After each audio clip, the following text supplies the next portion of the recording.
Grupo Fórmula presenta José Cárdenas Informa. En más de 120 frecuencias de radio en México y cadenas asociadas en Estados Unidos y Centroamérica. Telefórmula en los sistemas Easy, Sky, Total Play, Megacable y otros sistemas vía satélite. José Cárdenas Informa. Todas las noticias, todas las voces. ¿Qué tal? ¿Cómo le va? Muy buenas tardes. Finalmente llegamos al viernes 27 de mayo, el último viernes del quinto mes. Ya vendrá fin de mes para que caigan unos centavos por el trabajo desempeñado y luego otra vez a seguir este ciclo interminable. Le estoy saludando a nombre de todo el equipo que hace posible esta emisión informativa cotidiana de Grupo Fórmula. Óscar Holguín, ¿cómo te va? Muy buenas tardes. ¿Está Óscar Holguín en la línea? Bueno, en un momento lo saluda Óscar Holguín a nombre de todo el equipo de los técnicos, pero también vamos primero con las notas importantes en pocas palabras. José Luis Arévalo, ¿cómo te va? Buena tarde. Muy buena tarde, Pepe, muy buena tarde a todos los radioescuchas y televidentes. Cretinos, desinformados e hipócritas quienes critican la estrategia de seguridad. Esto lo acusa el presidente López Obrador. Si Estados Unidos excluye a países de la Cumbre de las Américas, López Obrador no irá. Haremos todo lo que esté en nuestras manos por las víctimas de Uvalde. Esto lo aseguró en la tarde del día de hoy el gobernador de Texas, Greg Abbott. Autoridades admiten que fue un error no haber irrumpido en el salón de clases. Preparan funerales para las 21 víctimas. El asesino de Texas tenía en su poder más de 1,000 balas. Lo revela la policía. Aprueban recorte al Instituto Electoral de la Ciudad de México. En el plano internacional, Rusia avanza sus ataques en el Donbass, mientras se confirman 4,000 civiles y 3,000 soldados muertos en más de 3 meses de iniciado el conflicto, y la Unión Europea busca reconstruir Ucrania con activos rusos confiscados. Numeritos financieros con Beto León.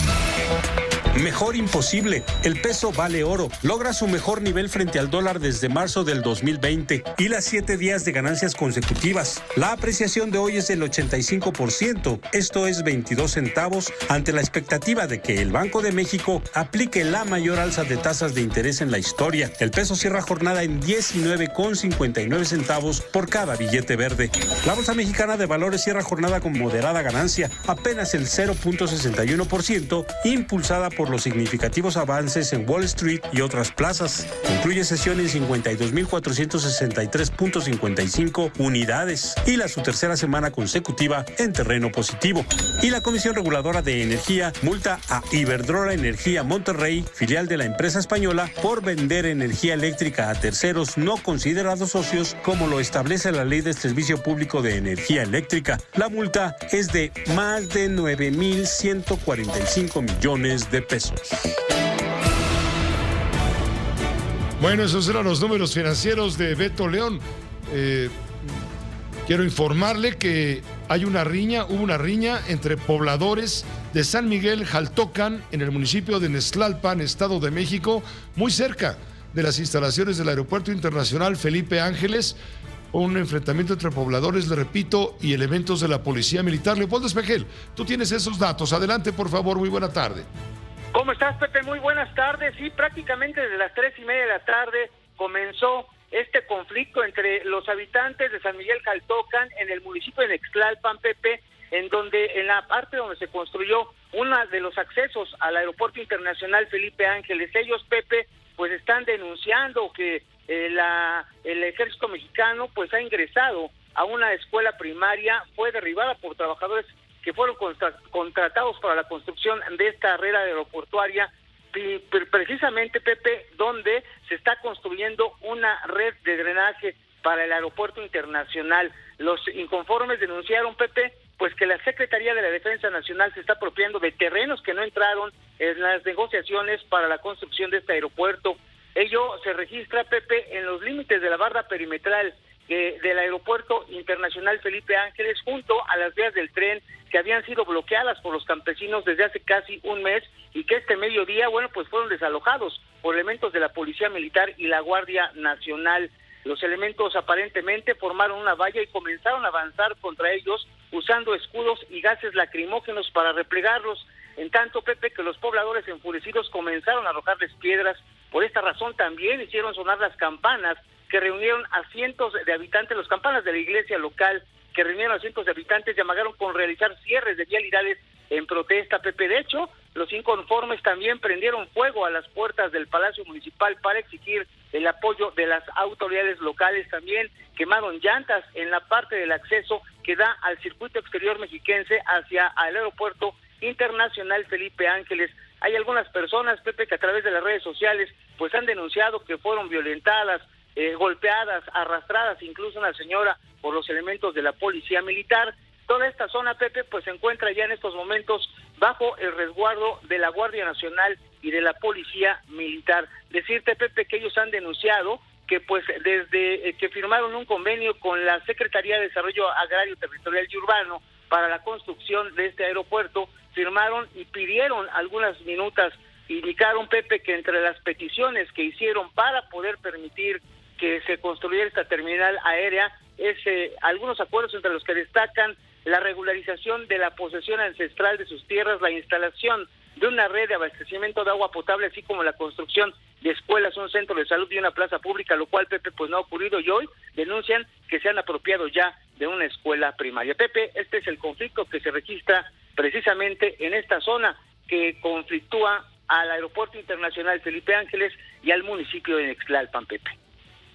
Muchas gracias por la información. Fueron habitantes de San Miguel Jaltocan, allá en Nextlalpan, Estado de México, muy cerca del nuevo aeropuerto Felipe Ángeles. Que estés muy bien, Leopoldo. Buena tarde. Buena tarde, Pepe. Gracias. También tenemos contacto en este momento.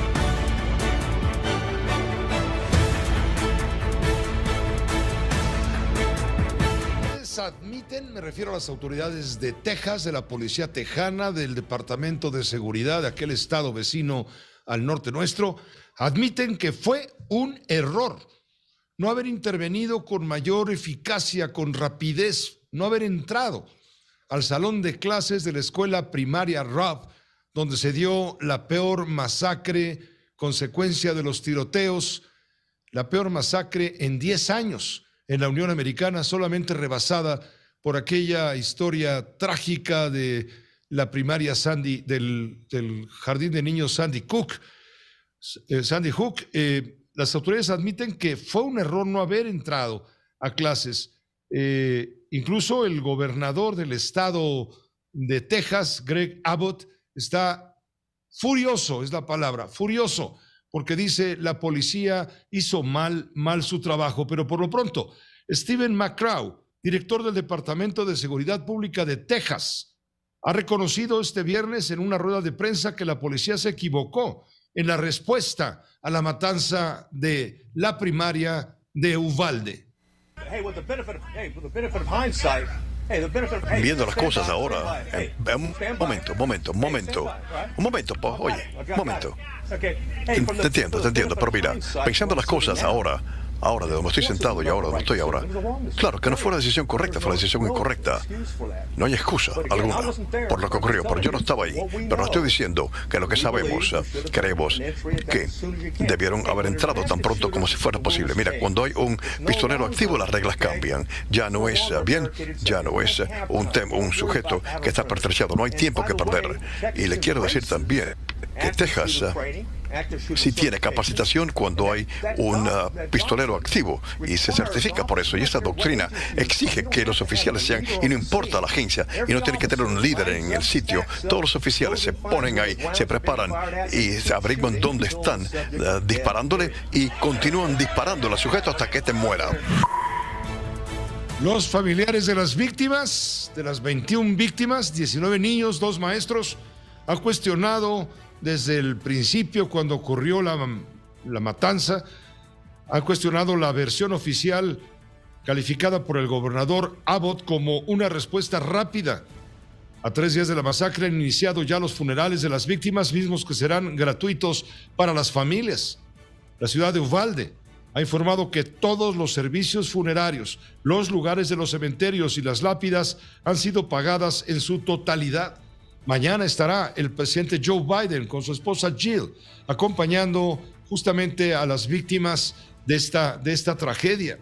También la policía, a través del mismo jefe a quienes acabamos de escuchar, Stephen McCraw, el director del Departamento de Seguridad, ha revelado que en la masacre que dejó estos niños muertos y las maestras, el atacante Salvador Ramos disparó más de 100 balas.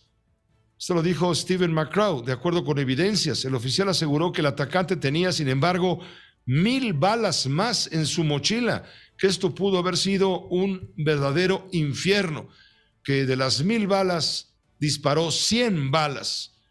Y entre todo en aquella confusión en la escuela elemental Robb, hubo una historia que cuenta una niña que fingió estar muerta.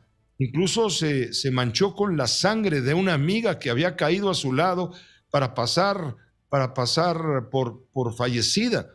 Maya Cerrillo, una niña de 11 años, sobrevivió milagrosamente al tiroteo donde el joven identificado como Salvador Ramos dejó tragedia, luto, muerte, dolor, que ha derivado, por supuesto, en rabia. Miguel Cerrillo, el padre de Maya Cerrillo, fue a la escuela en cuanto se enteró del tiroteo. No pudo entrar, pero sí llegó a ver a su hija cubierta de sangre y fue transportada por la policía. Blanca Rivera, tía de la niña, dijo que Maya se vio obligada a entrar en modo de supervivencia. Maya tomó un poco de sangre y se la puso ella misma para poder fingir que estaba muerta. Es demasiado para mí reproducir esa escena una y otra vez, porque eso es lo que me dijo mi cuñada, eso que vio una amiga llena de sangre y se la puso. Maya resultó herida, pero fue llevada al hospital, fue dada de alta. Mi hermano dijo que tenía fragmentos de bala en la espalda, es lo que dijo Blanca Rivera, la tía de la niña. En fin, esto es un verdadero drama, esta historia que ha trascendido. Una niña de 11 años que se puso en modo sobrevivencia en aquella locura, no perdió la calma. A su lado una compañera había caído, estaba sangrando, ella se puso la sangre de la amiga encima y se hizo pasar ante el agresor como si estuviera muerta, y así es como salvó la vida. El padre de Ramos, del asesino,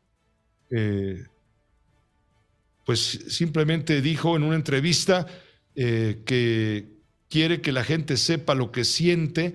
Siento lo que hizo mi hijo, nunca esperé que hiciera algo así. Salvador Ramos admitió que no había pasado mucho tiempo con su hijo, llamado también Salvador, debido a que no trabaja en Uvalde y a la pandemia debido al coronavirus. La madre de Salvador padecía cáncer y él no podía arriesgarse a contraer el COVID-19 por ella. Pero para Salvador, hijo, las precauciones que tomaba su padre con la pandemia eran motivo de frustración y que desde hace aproximadamente un mes se negó a hablar con él. Nunca veré a mi hijo de nuevo, lamentó Salvador, cuyo hijo fue abatido aproximadamente 1 hora después de haber ingresado al colegio. ¿Y qué dicen las víctimas en términos generales? El gobernador de Texas asegura que su gobierno hará todo lo que está en sus manos para apoyar a las víctimas del tiroteo de la escuela primaria. Esto es lo que espero, es que las agencias de Procuración de Justicia que encabezan la investigación, que incluye a los Rangers de Texas y al FBI, que lleguen al fondo de todos los hechos con gran certeza. Hay gente que merece las respuestas y son las familias cuyas vidas han sido destruidas. Ellos necesitan respuestas que sean exactas, precisas, y es inexcusable que ellos hayan sufrido de alguna información equivocada o algo así. Estaba muy molesto el gobernador de Texas, el republicano Greg Abbott. Por cierto, en su territorio, en Texas, a 400 kilómetros donde ocurrió la tragedia, de la cual hemos venido informando en los últimos días, se está llevando a cabo en este momento la reunión de los miembros de la Asociación Nacional del Rifle de los Estados Unidos. Es la convención anual. Tiene lugar en la ciudad de Houston. Originalmente se dijo que el gobernador Abbott de Texas no asistiría. Sin embargo, hace un rato apareció por allá. Tenemos el contacto con mi compañero, el periodista Armando Guzmán, corresponsal en la Unión Americana. Él da seguimiento justamente a esta reunión de los poderosísimos hombres que tienen que ver con la fabricación, la distribución, el comercio de las armas, lo que ha generado justamente los tiroteos que enlutan hoy a la Unión Americana, sobre todo el último, lo ocurrido en la primaria elemental de Uvalde, en Texas, muy cerca de donde en este momento se está llevando a cabo todo esto. Está presente Donald Trump, el expresidente de los Estados Unidos, también Greg Abbott. En fin, Armando, un saludo cordial y escuchamos con mucha atención tu informe. Adelante, muy buenas tardes. ¿Qué tal, Pepe? Te voy a decir que hoy la atención está puesta en Houston, en Texas, porque ahí, muy cerca de Uvalde, el lugar en donde vivimos la tragedia de desatarse esta semana, está la convención de la Asociación Nacional del Rifle o la Asociación Nacional de las Armas de Fuego. Esta es una organización enorme y tremendamente poderosa. Y una de las razones para su poder es que no solamente tiene una gran cantidad de miembros que son muy activos, gente que pertenece a la organización, a esta asociación, que paga por pertenecer a ella aproximadamente un promedio de $45 por año y que a cambio recibe instrucción en las armas de fuego, pero también adoctrinamiento. Y entonces así no es ninguna casualidad que en una de las encuestas de CBS News el día de hoy, el 75% de la gente que se identifica con el pensamiento de la derecha en Estados Unidos, que es mucha gente, piensa que las cosas deben quedarse como están en cuanto a las armas de fuego, que no hay que hacerle ningún tipo de cambio a las leyes. Y esta asociación es poderosa también porque con toda esta membresía, que son casi 7 millones de personas, pagando $45 al año, pues el total que recibe es de más de $400 millones, porque no solamente es eso lo que le entra, sino una gran cantidad de otros ingresos por anuncios y por muchas otras cosas, patrocinios, etc. Entonces, este dinero, la mayoría de él se destina a pagar por campañas de políticos de todos los niveles. Si tú te acuerdas, esta es la gente que no le pudo dar como organización dinero a Donald Trump, pero que sí pudo convencer a todos sus miembros, esos 7 millones de miembros, de dar diferentes cantidades a Donald Trump, y el total fue de más de $30 millones. Entonces, por eso es que son intocables. Y la tarea principal de esta organización de esta asociación es asegurarse que la segunda enmienda de la Constitución permanece como está, que no hay ningún tipo de cambio en la cuestión y en las armas y en las leyes que regulan las armas de fuego en Estados Unidos. Y esto hace que mucha gente esté en contra de la organización, y eso te explica la gran cantidad de manifestaciones fuera que hubo hoy en Houston, en el lugar en donde está esta convención. Hay muchos políticos que estarán yendo a hablar en la organización y en la asociación, porque, como te digo, los tienen comprometidos con toda esta cantidad de donaciones políticas que les hacen. Y por eso son intocables, Pepe. Gracias, Armando. Gracias por esta crónica de lo que está ocurriendo, donde destaca además el mensaje que ha dirigido el expresidente de Estados Unidos, Donald Trump, quien apareció como orador estelar en esta convención anual de la Asociación Nacional del Rifle, y agradeció desde luego la intervención a Ted Cruz y a los gobernadores que forman parte del evento. Guardó un minuto de silencio nombrando a las víctimas del atraque de la primaria elemental de Robb. Trump lamentó las pérdidas de vidas. Dijo, es una pérdida incomprensible literalmente, es algo que la palabra no puede describir.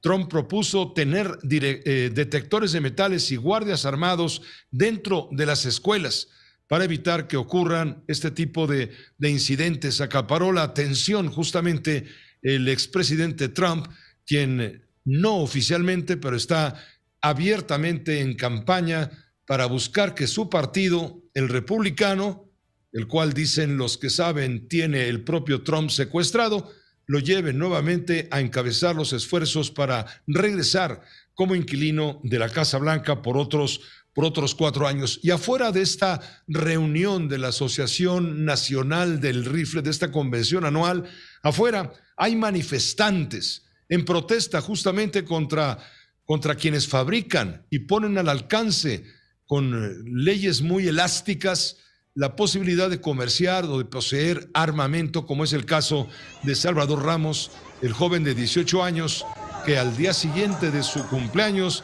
fue a comprar un arma. Tony Cano, de La Voz de América, ¿qué está pasando allá afuera? Él nos tiene el informe. Manifestantes con pancartas y cruces con fotos de las víctimas del tiroteo de esta semana en una escuela primaria de Texas se reunieron el viernes frente a la convención anual de la Asociación Nacional del Rifle, NRA, en Houston. Cerca de 500, algunos gritando NRA, vete y vergüenza, podrían ser tus hijos hoy. Abuchearon mientras miles de miembros del mayor grupo de presión de armas del país se agolpaban en el centro de convenciones. Se anticipa que el tiroteo mortal del martes contra 19 estudiantes y 2 profesores de Uvalde, Texas, por parte de un hombre armado de 18 años, equipado con un fusil de asalto semiautomático estilo AR-15, limite la asistencia a la primera convención del grupo en 3 años, destaca Reuters. Uvalde está a unos 400 kilómetros al oeste de Houston. Es lo que está ocurriendo en estos momentos allá en la ciudad de Houston, Texas. Y aquí en México, el cristalazo de Rafael Cardona, periodista, se enfoca justamente a este tema que ha provocado tamaña conmoción. Rafael Cardona, ¿cómo te va? Muy buenas tardes todavía. ¿Qué tal, Pepe? Me da mucho gusto saludarte a ti, saludarlos a todos. Bueno, Pepe, desgraciadamente esta conversación que tenemos hoy en todas las mesas y en todas las casas y en todos los grupos de amigos y de profesionales o no profesionales sobre la violencia y el crimen en los Estados Unidos es una conversación circular, recurrente, cíclica. Estas cosas ocurren en los Estados Unidos y temo mucho no equivocarme cuando digo que seguirán ocurriendo, no solamente por la facilidad con la que se comercian las armas en ese país, sino porque la Asociación del Rifle y la noción del armamentismo doméstico, si así le pudiéramos llamar, es parte de la raíz cultural de los Estados Unidos. La Asociación del Rifle, ante nuestros ojos, no es más que un club de violentos que han hecho de las armas el distintivo de su poderío social. Pero desde mi punto de vista, la Asociación Nacional del Rifle es una consecuencia de la cultura americana. La segunda enmienda de la ley fundamental de ese país es el derecho de defenderse y de poseer armas para hacerlo. Es algo que está arraigado en su historia. Y si uno hubiera tenido la curiosidad de revisar la invitación a esta convención, vería algo verdaderamente notable. La invitación comienza extendiendo su profunda simpatía, como le llaman en inglés, a las condolencias, a las víctimas de este ataque cuyo nombre se reservan, pero que es un crimen abominable y un crimen espantoso. Producto de una mente desquiciada y aislada. Ellos no dicen que es producto de una cultura general. Pero ellos dicen que quienes participan en la convención son los seguros patriotas americanos. Y aquí encontramos un punto muy interesante para analizar, Pepe. Para los americanos, más americanos, para la gente del Partido Republicano, para quienes viven en esas profundidades del inconsciente norteamericano que viene desde la conquista del oeste y la conquista del mundo que ha sido a balazos, tener un arma afirma la noción de ser americano. Por eso en ese país hay más armas que habitantes. Hay casi 200 y tantos, casi 300 millones de americanos y hay el doble de armas en ese país porque todo el mundo tiene una.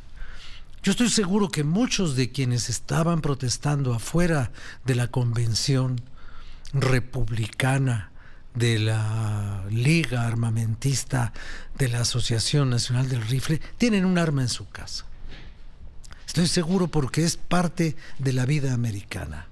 Entonces, es un país de paradojas, es un país en donde se guarda un minuto de silencio por las muertes de las personas asesinadas, pero al mismo tiempo se celebra, se festeja en un área de casi 7 hectáreas, una enorme exposición de armas, que es lo que hace esta convención de la Asociación del Rifle, cuyo presidente o cuyo director es Wayne LaPierre, que es un hombre profundamente, nosotros le llamaríamos reaccionario, pero Donald Trump, que es su amigo, y por quinta ocasión estrella en la oratoria belicista y americanista de la convención, pues él lo llamaría un hombre comprometido con la defensa de los Estados Unidos. Es increíble la defensa doméstica que el expresidente y posiblemente futuro presidente de los Estados Unidos, Donald Trump, diga que debe haber guardias armados en las escuelas con detectores de metales, en las escuelas para impedir ataques armados, cuando lo más elemental sería, pues, no ponerle tantas facilidades a las armas. Y como último yo te diría, Pepe, esto de las armas es una paradoja en cualquier parte del mundo, porque en Estados Unidos hay masacres semestrales o bimestrales o trimestrales de orates armados que matan gente, en un país en donde hay un libre mercado de pistolas, fusiles automáticos, municiones, escopetas, ametralladoras y todo lo que tú quieras. Pero en este país, en donde no hay un comercio de armas, donde no hay fábricas de armas, donde no hay armerías ni tiendas, en este país, el mismo día, con 24 horas casi de diferencia, pero en la misma etapa en la que ocurría este asesinato masivo en una escuela americana, pues en Celaya asesinaban a 17 personas, también con armas de fuego. Y aquí las armas de fuego están prohibidas. Gracias, Rafael Cardona, que te vaya muy bien. Buen fin de semana. Gracias, muy buen fin de semana para todos. Gracias, de vuelta, estaremos con usted luego de un corte, en contacto directo con mi compañera Sara Pablo, enviada especial. Ella da seguimiento a las giras, a la gira, al recorrido del presidente de la República, primero esta mañana por el estado de Sinaloa y a estas horas ya por el estado de Chihuahua. En un momento, detalles. Informa usted que luego de una larguísima sesión, no exagero, más de 24 horas, el Pleno del Congreso de la Ciudad de México aprobó en lo general y en lo particular el dictamen de reforma al Código de Instituciones y Procedimientos Electorales y desaparece, en pocas palabras, 5 áreas técnicas del Instituto Electoral de la Ciudad de México y trasladan las funciones a otros departamentos administrativos. Se van a ahorrar, según se dijo en el debate, una buena cantidad de dinero, algo así como 50 y tantos millones, ya lo precisaremos en un momento más adelante, pero lo grave es que va a haber despidos. En fin, vamos contigo primero, Laura Cardoso, tienes la crónica del larguísimo debate. Buenas tardes. ¿Qué tal, Pepe? Buenas tardes. Así fue una sesión de más de 24 horas en la que hubo de todo. Primero, desde el blindaje del mismo Congreso de la Ciudad de México para no permitir la llegada de manifestantes. Después, pues hubo la toma de tribuna por parte tanto de la mayoría de Morena y sus aliados como de la oposición. Hubo aventones, hubo gritos y Se da esta aprobación con la mayoría de Morena y sus aliados. Fueron 37 votos a favor, 19 en contra y 0 abstenciones. Y así, en este instituto, el electoral, van a desaparecer las unidades técnicas de género, de derechos humanos, fiscalización, vinculación con organismos externos, archivo, logística y apoyo a órganos desconcentrados y el Centro de Formación y Desarrollo. Con eso se prevé el despido de por lo menos un centenar de trabajadores. Los argumentos de Morena son que se busca adelgazar una estructura burocrática excesiva y aplicar el principio institucional de austeridad, además de que no se pone en riesgo la democracia, no violenta su autonomía, eso dijeron, y se busca racionalizar el gasto. Sin embargo, eso no convenció a los panistas, sobre todo, y a los perredistas y priistas, y fue el diputado Diego Garrido quien les dijo que esto era una medida autoritaria que venía desde no solo del Ejecutivo Federal, sino del Ejecutivo local, y escuchemos cómo se los dijo.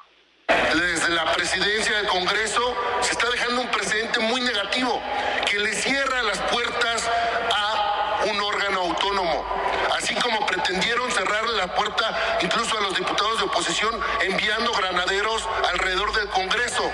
Así, de esa forma autoritaria, está pretendiéndole cerrar la puerta a todo aquel que pide transparencia y que pide ser escuchado en la Casa del Pueblo, que es este Congreso.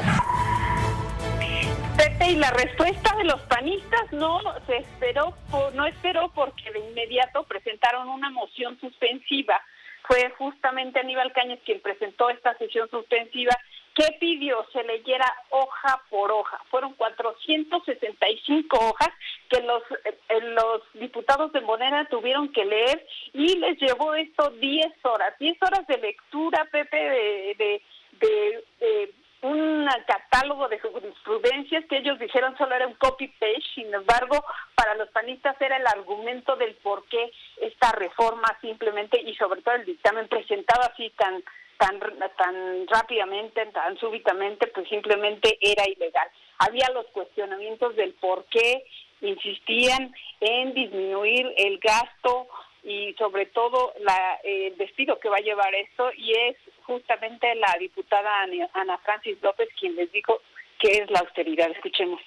Si se ha enterado de lo que se trata la austeridad, no se trata de empobrecer a nadie, se trata de dejar de gastar dinero a lo güey, y sobre todo se trata de dejar de tener operadores políticos por todas partes.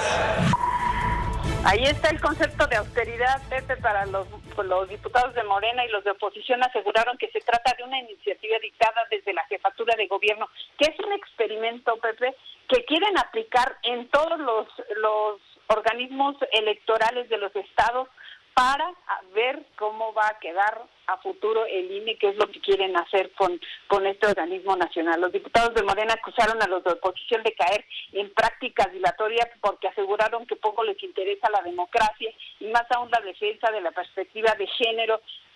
Y es que también escuchamos sonreír y burlarse al diputado presidente, y es que después vinieron 1,400 reservas por tan solo una diputada que simplemente no pasaron, y terminó esta sesión poco más después de 24 horas. Muchas gracias, Laura Cardoso, por la explicación y la información, desde luego. Buena tarde. Buena tarde, Pepe. Gracias. Tenemos contacto en este momento, lo agradecemos mucho, con Ernesto Ramos Mega. Él es consejero y presidente de la Comisión de Participación Ciudadana y Capacitación del Instituto Electoral de la Ciudad de México. Ernesto, presidente, muchas gracias por aceptar esta invitación para tratar de entender cuál es el fondo de todo esto, cuáles son las claves de lo que finalmente hoy se logró en el Congreso de la Ciudad de México con este apretón que le están dando al Instituto Electoral de la ciudad. Buenas tardes. Buenas tardes, Pepe. Muchas gracias por invitarme para platicar contigo y tu auditorio. Es un tema muy importante. Tú le llamas un apretón al instituto. Yo creo que es una degradación del instituto que nos va a poner en una complejidad adicional para ver cómo podemos hacer realidad, aplicar en la realidad estas disposiciones normativas nuevas que no derivan de un análisis, no derivan de información objetiva ni de una visión integral del instituto, lo cual nos va a hacer mucho más complicada la tarea. ¿¿A qué obedece, Ernesto, a qué obedece esta esta decisión? ¿Es una prueba, un laboratorio de lo que tarde o temprano la Cuarta Transformación intentará en relación con el Instituto Nacional Electoral? Pues sería lamentable que así fuera, porque lo que sucedería sería nuestra degradación, ahora ya no solo del instituto, sino de nuestra democracia. Y eso que creo que todos y todas tenemos el deber de cuidar y de proteger. Todos los otros derechos que tenemos y libertades dependen de que tengamos un régimen democrático. Estas reformas al Código de Instituciones y Procedimientos Electorales de la Ciudad de México, ¿qué implican? Son eliminación de 100 de plazas y modificación a 5 entidades, 5 áreas, digamos, de la institución. Esto es lo que implica lo que sugirió y propuso el gobierno de la Ciudad de México. Lo que dice la reforma es efectivamente la eliminación de 5 plazas de la ley. Sin embargo, la motivación de la reforma, que lo expresan explícitamente en la iniciativa, es que se van a eliminar también 105 plazas, con lo cual se ahorrarían supuestamente con sus números y cálculos 52 millones de pesos. Déjame decirte que eso es falso, absolutamente. No vamos a tener que necesariamente eliminar 105 plazas. El deber de la institución como órgano autónomo es revisar de manera integral todo el instituto electoral, todas las plazas, ver dónde podemos encontrar eficiencias a través de un método, a través de una planeación y, por supuesto, a partir de ahí ver cómo podemos adaptarnos a esta nueva disposición legal. Ese número de 52 millones es un cálculo hecho de manera artificial, sin una planeación y que además no contempla los gastos que le implicaría a la institución, la liquidación del número de personas que se tendrían que retirar por esta disposición normativa, con lo cual finalmente el instituto tendría un déficit mayor, tendría que pagar mucho más y no habría ningún ahorro, al contrario. Supongo que tienes muy claro, lo has estado reflexionando, tienes muy claro las razones por las cuales se toma esta decisión.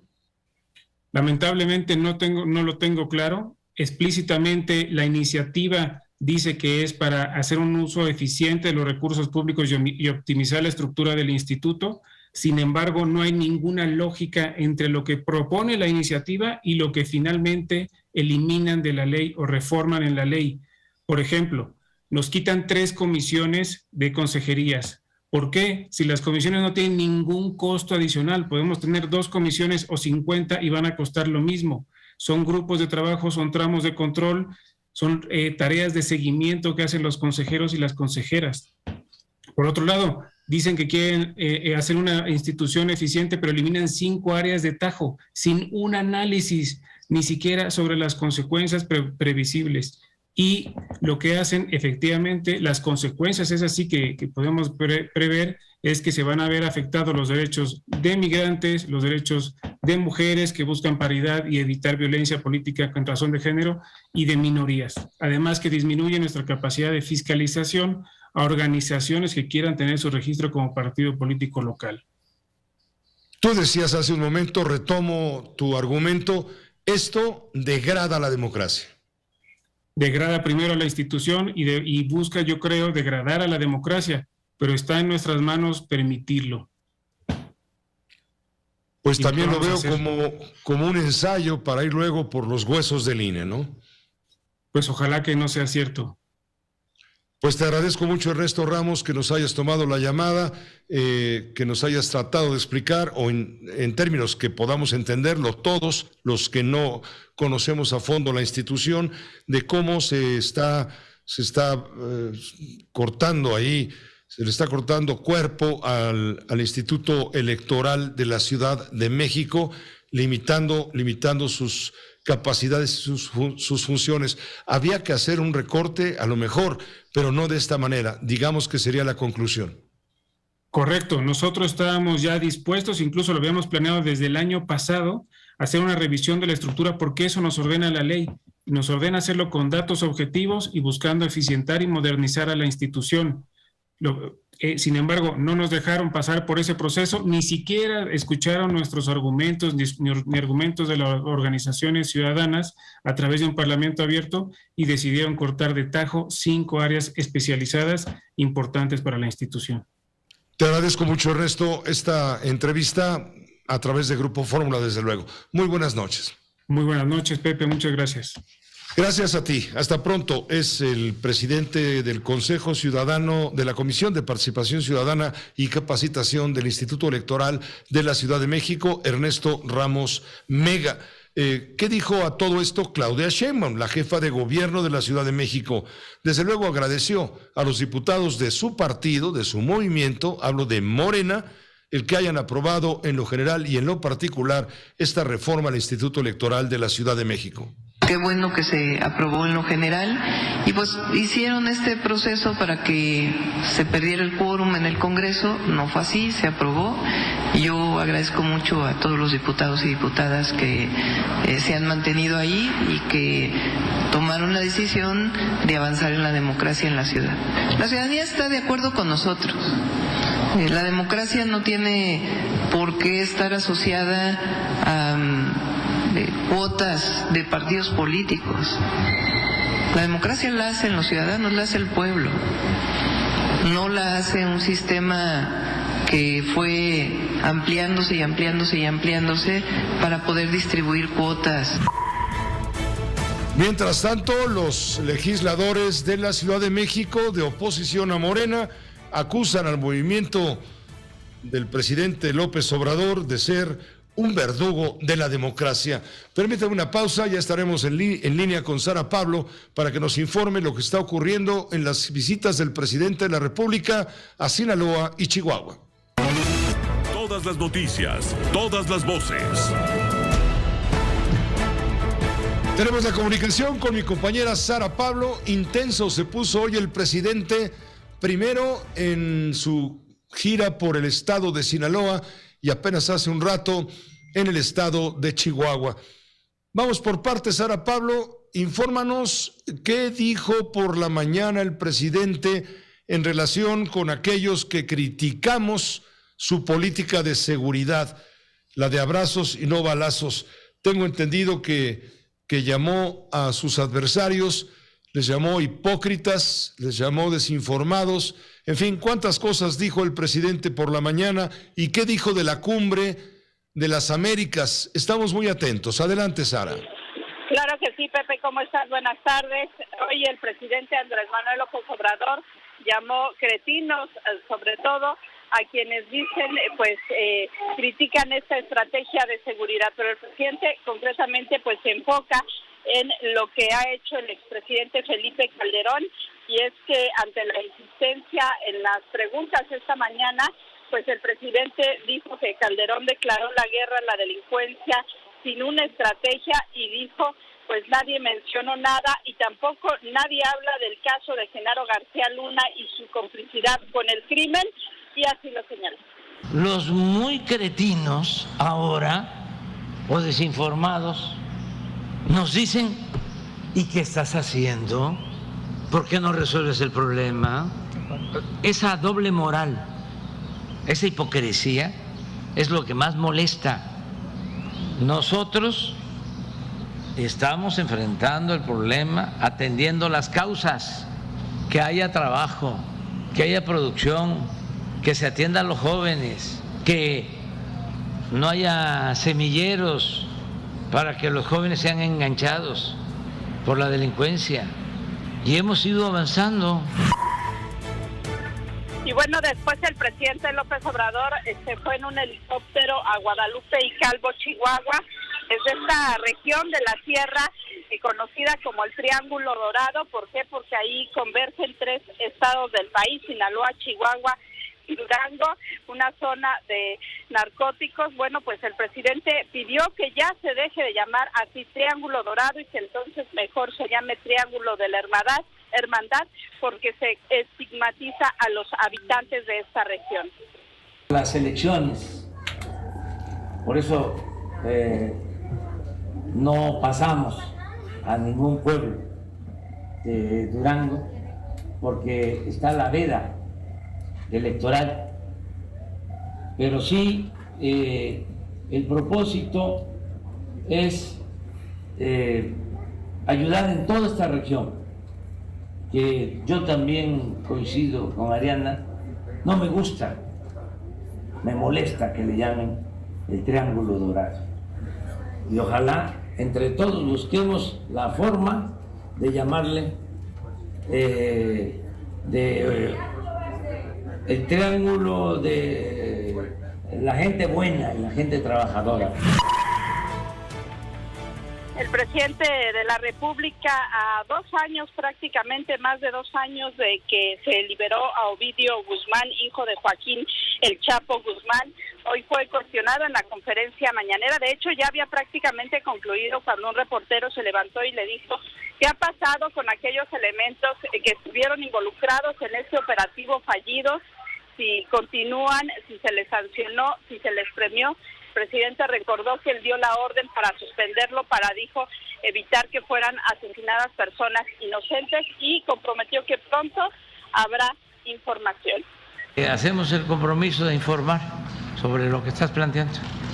¿Por qué a la fecha, públicamente? ¿Por qué a la fecha no se tiene una persona responsable, por lo menos, de ese operativo fallido que se comentó? Vamos a informarlo bien, cuando tengamos todos los elementos. Es mi compromiso. ¿Cuándo será, presidente? ¿Ya pasaron 2 años? Pues puede ser una semana o 15 días, si te parece.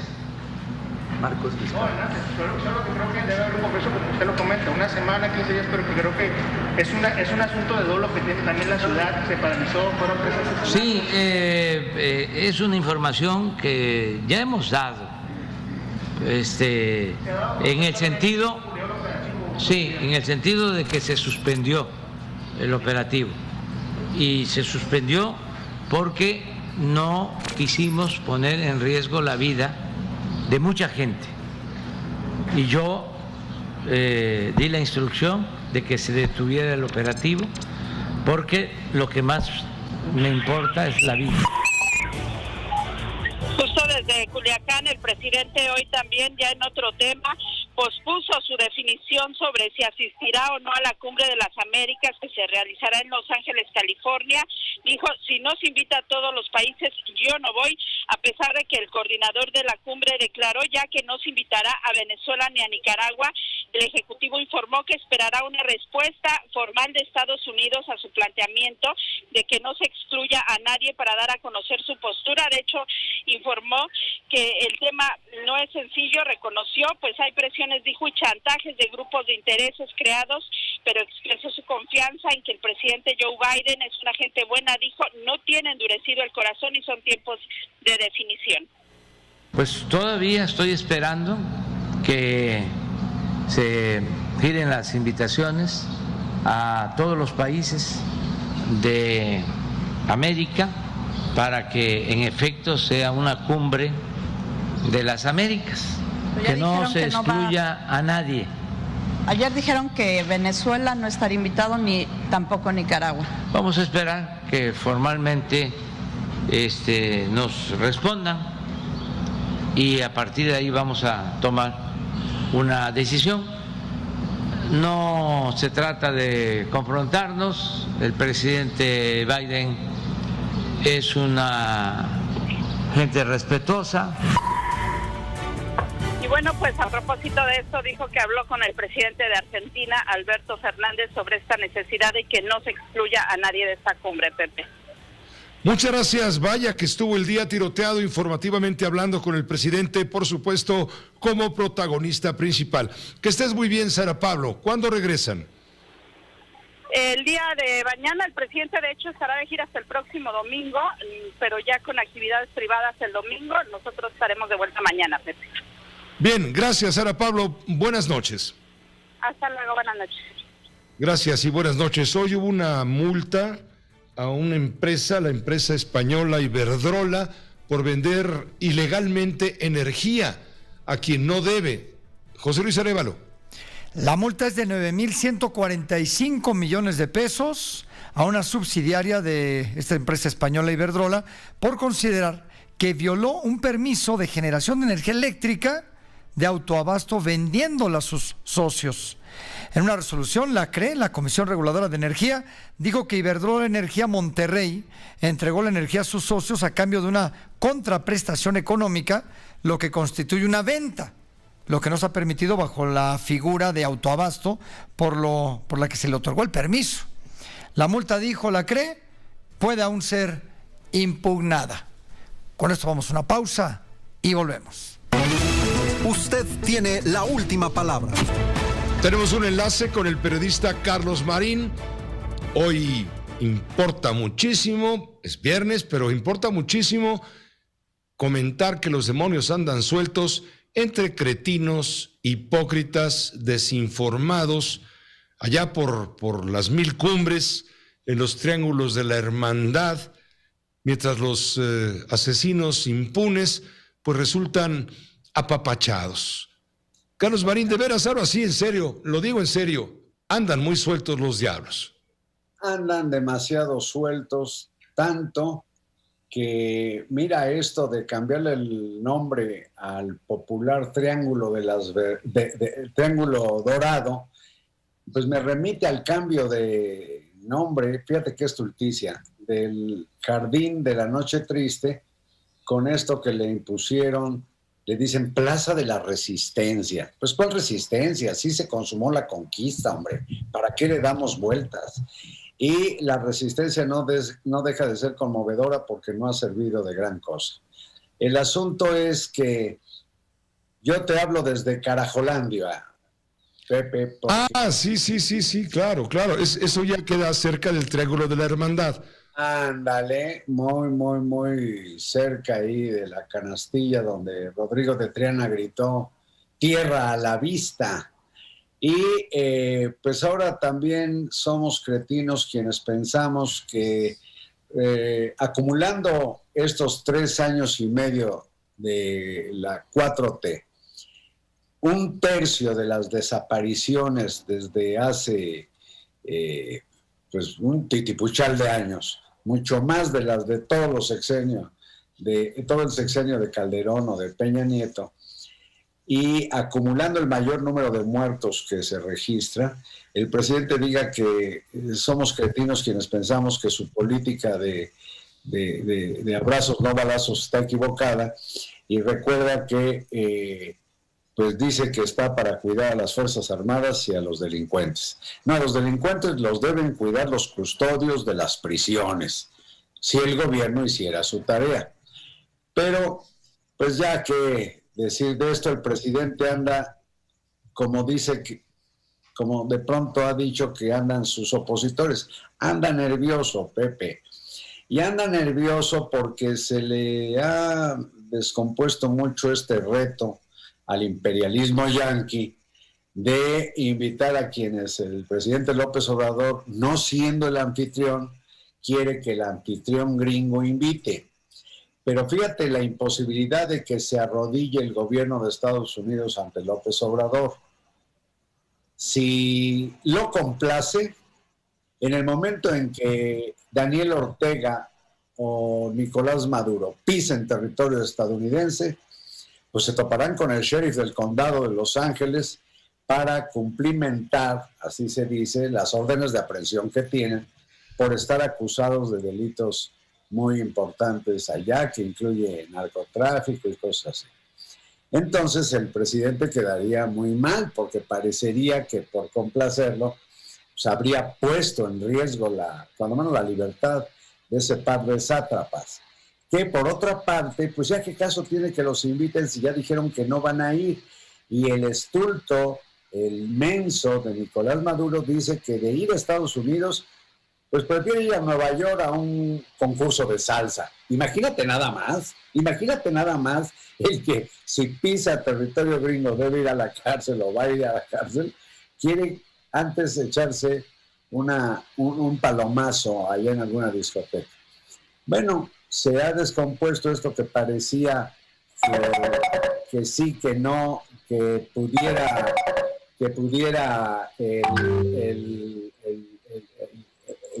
presidente Biden complacer a López Obrador, pues no lo va a hacer.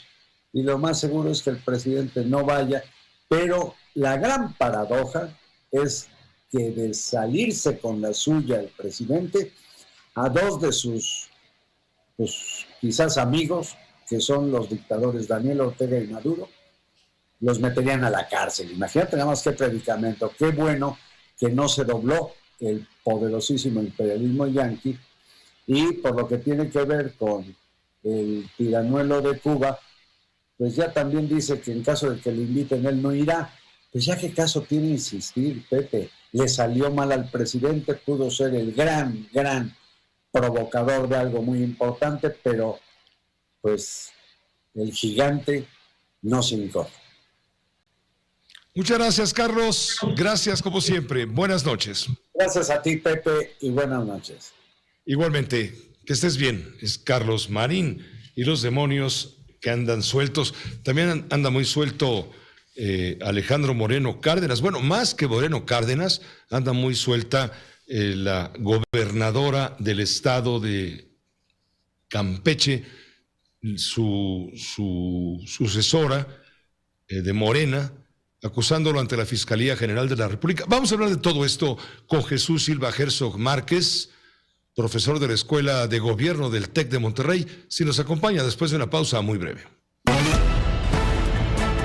Permítame un enlace en este momento con el maestro Jesús Silva Herzog Márquez, profesor de la Escuela de Gobierno del TEC de Monterrey, a quien saludo con mucho afecto, lo sabe él. Queremos hablar de un tema político que tiene que ver con el líder nacional del PRI. Pero primero el saludo. Jesús, ¿cómo te va? Muy buenas noches. Hola, Pepe, buenas noches. Qué gusto platicar contigo. Igualmente le va a dar más gusto a la audiencia, al auditorio, cuando comentes lo que está sucediendo, toda vez que el exgobernador de Campeche se ha visto envuelto en tremenda polémica desde hace varios días, debido a que su sucesora, bueno, estuvo en medio Carlos Aiza González, hoy embajador en Dominicana, pero en fin, su sucesora, Laida Sansores, publicó audios, sonidos, donde se escucha a Alejandro Moreno Cárdenas destinar al menos $5 millones para el pago del publicista español Antonio Solá, así como para la elección de 2021 en el estado de Campeche. Vamos a poner la parte donde se dice lo que ahora informamos. ¿Qué otro tema, qué otra cosa te dije? ¿Qué otro tema tienes ahí? Solá, ya tienes la mitad. ¿Cuánto le pasa? 2.5 en dólares. En una sale el otro embarque. Nada más, lo de Solá ya. Ok. Luego vas a resolver Campeche. Que hace falta 4. Tú le das 2 y luego 2, le bajas 2.5 y ya. Otro audio filtrado, Jesús, el pasado 11 de mayo exhibe lo que podría ser un delito electoral grave. Moreno, entonces gobernador de Campeche, pide que proveedores sean extorsionados para que otorguen apoyos ilegales a la campaña electoral en Campeche. Ya luego ve quién verga se paga eso se paga después de la elección. Puto, ustedes son muy decentes de andar pagando a tiempo. Proveedores, mándalos a la verga, tú pide que nos surtan antes. Si no, ya te dije a los proveedores, cabrón, que les has estado comprando 2 años, bájales cosas para Campeche. Bueno, pues puta, no lo saben, pinche Hugo, les voy a mandar a hacer. Mira, no quiero hacer chingaderas porque yo soy muy confiado y cuando yo les tengo la confianza con los temas. ¿Ok? Yo así soy. No crean que me ven la cara de pendejo. A mí porque me vale verga eso, ¿eh? Pero no quiero encabronarme por una mamada. O sea, hay pendejadas que son de lógica. Tú le compras un proveedor, a mí no me interesa para puta cosa más que Campeche. Me vale verga. Entonces, todo proveedor que le compraste durante 2 años, 8 meses, 2 años que llevamos acá, lo menos que le puedes decir, hijo de puta, regálame 100,000 gorras, pónmelas en Campeche. Y lo viste haber hecho hace 6 meses. No ahorita. Entonces, háblale a los proveedores, güey, y llévale esa madre. El 17 de mayo se filtró otro audio donde se escucha a Alejandro Moreno diciendo que Cinépolis, la empresa de cines, entregó 25 millones de pesos a su partido para financiar campañas electorales. ¿Sabes cuántas salas de cine tiene Cinépolis? ¿Que nos dijo ese cabrón? ¿Cuántas crees que 6,000. Ey, tienen Asia, tienen China, tienen África, tienen todo. Imagínate, güey. Oye, y que te dé 25 millones de pesos. O sea, lo valoramos. Eso dio 25 millones de pesos. O sea, él me dijo, hay 12 diputados en Michoacán, que es mi estado. ¿Cuánto quieres que les dé? Que en un mes de campaña. 1 o 2 millones. 2 millones. Son 24. Eso sí, los llamo a todos, se los di en Chile. El lunes se los dio. Los tuve que reconocer. Oye, pero es hijo de su puta madre, que para que dé 300, cabrón, no sé, cabrón. Pero la familia sí, yo sí, pero lo que voy, ellos tienen desarrollos, tienen puta madre. Y en el último audio filtrado por Laida Sansores, la gobernadora de el estado de Campeche, se escucha presuntamente a Alejandro Moreno hablar sobre los periodistas en referencia a un comunicador a quien supuestamente le entregó dinero en un maletín. Oye, señor puta Alejandro Arzolo, y le voy a mentar la madre. Dile que me traigan mi maletín. Yo siempre les he dicho, el hijo de puta que se pase verga, una verguiza, salvaje. Y nada más te voy a dar un dato. A los periodistas, hay que matarlos a balazos, papá. Hay que matarlos de hambre, ya te lo dije. Bueno, es el intelectual que dirige hoy el Partido Revolucionario Institucional. Eso explica muchas cosas, ¿no te parece, Jesús? Ya te pusimos los audios un poco para que estés en el contexto y te sientas a gusto. Qué colección de audios, Pepe, qué cosa tan terrible la manera en que se expresa el presidente del PRI. Me parece que revela de manera clarísima la crisis de ese partido, el hecho de que está en manos de este personaje de muy oscura trayectoria en el gobierno de Campeche y que ahora juega con la fantasía de convertirse en candidato presidencial. Me parece realmente grave. Creo que esto pone en crisis pues desde luego a la alianza opositora. ¿Quién podría, dentro de los integrantes de las oposiciones del Partido Acción Nacional, del PRD, aparecer al lado de Alejandro Moreno en la siguiente conferencia de prensa? ¿Y cómo podría incluso pensarse que este personaje pueda seguir siendo el dirigente nacional de un partido que desde luego tiene una larguísima trayectoria de corrupción? Creo que en los últimos años esto llegó a extremos de cinismo en la administración de Enrique Peña Nieto, pero pues creo que esto pone de manifiesto, Pepe, el hecho de que incluso después de la tunda electoral que recibieron en el año 2018, no ha habido ni siquiera el intento de renovación en esa organización, que no ha habido ni siquiera un proceso de reflexión política dentro de ese partido histórico, pues para darse cuenta de dónde viene ese repudio tan brutal de los electores en el 2018 y que incluso se ve en las encuestas recientes. A mí me llamó mucho la atención la encuesta del periódico Reforma de hace unas semanas, en donde pues me parece que de manera muy clara se ve que el PRI es visto como un partido de ladrones. ¿Cuál es el partido con el que usted asocia la corrupción? ¿Quién es el partido que roba más dinero cuando tiene el poder? La gente dice, pues es claramente el PRI. Cuando se escuchan estos mensajes, estos audios, pues no queda más que una ratificación de esa imagen pública. Y bueno, creo que eso es también, Pepe, lo que explica que aún con un desempeño administrativo muy cuestionado por la gente, pues sigue viéndose a Morena como el favorito en términos de las preferencias electorales de la gente, ¿no? Pues Jesús, es un problema muy serio, hay muchas versiones, incluso quien dice esto fue provocado por el propio PRI para quitarse del camino a una piedra en el zapato.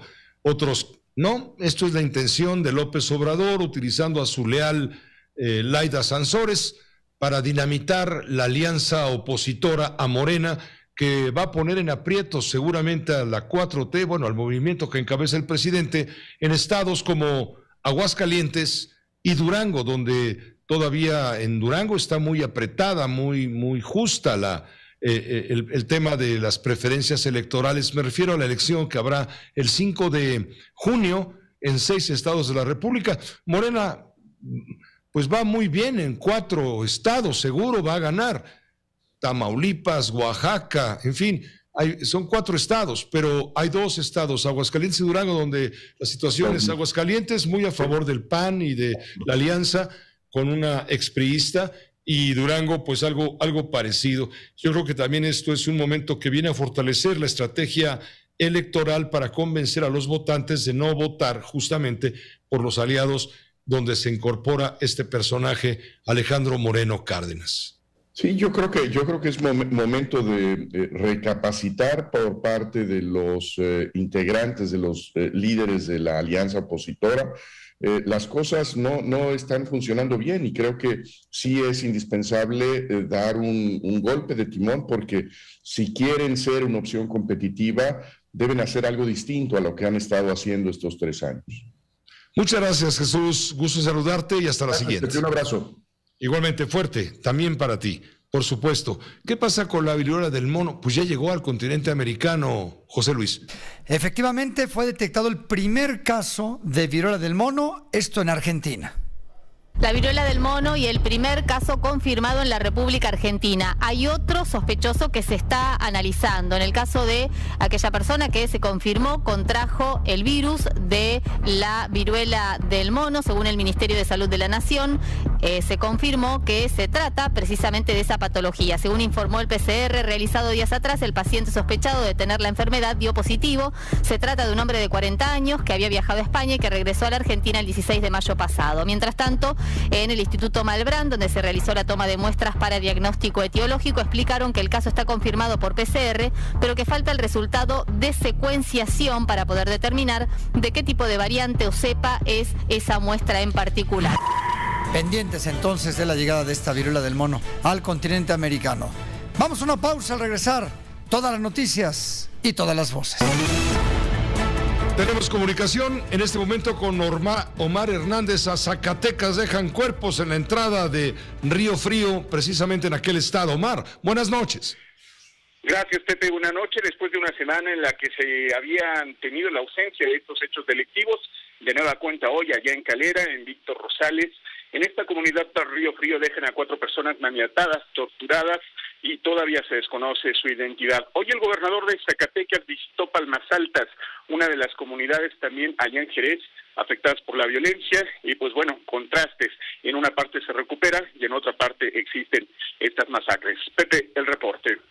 Omar, gracias. Buenas noches. Leopoldo Espejel, explotó un polvorín en Zumpango, Estado de México. ¿Hay heridos?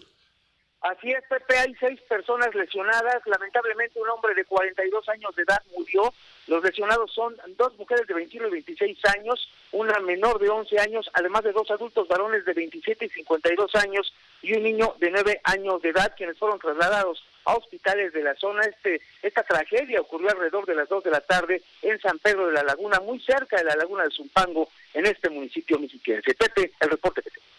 Muchas gracias. Gracias, Leopoldo. Muy buenas noches. Y también le informo que la madrugada de este viernes se ejecutaron 12 cateos, lo que llevó a la detención de 5 personas en respuesta a las denuncias conocidas hace unos días en redes sociales sobre un presunto asalto masivo en el libramiento noreste de la carretera federal 57 que va de México a Querétaro.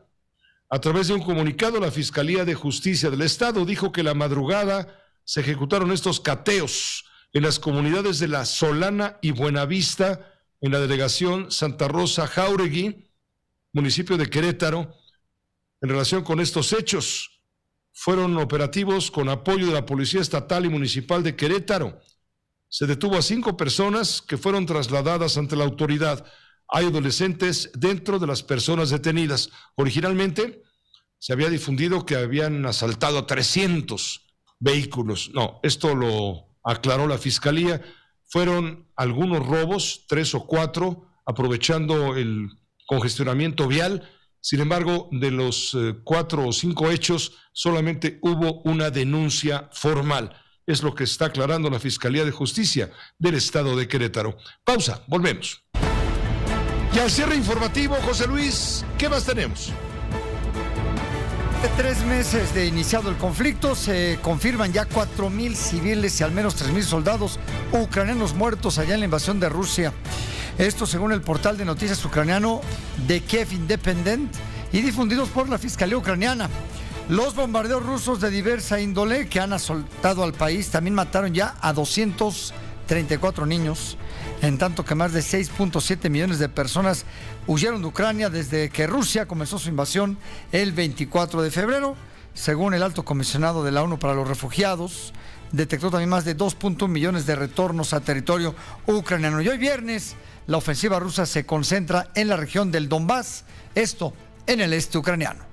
La invasión rusa a Ucrania persiste afectando principalmente a la región de Donetsk, donde según el Servicio de Inteligencia del Ministerio de Defensa del Reino Unido, se disparan misiles además de atacar la ciudad oriental de Liman con artillería y también continúan apuntando a las ciudades de Severodonetsk y Lysychansk. Al mismo tiempo, este servicio de inteligencia dice que es muy probable que Rusia haya sacado los tanques T-62 del almacenamiento para usarlos y que al tener 50 años de uso en Rusia serán, dijeron textualmente, casi con seguridad particularmente vulnerables a las armas antitanque y su presencia en el campo de batalla destaca la escasez de Rusia de equipos modernos y listos para el combate. Gracias, José Luis, y gracias a usted por su atención y confianza. A nombre del equipo, lo invito para que a continuación en estas frecuencias de radio sintonice la Fórmula Financiera. Lo esperan los periodistas Mari Carmen Cortés, Pepe Yuste y Marco Antonio Mares, y en Telefórmula, el doctor Leonardo Curcio. Hasta mañana con todas las noticias y todas las voces.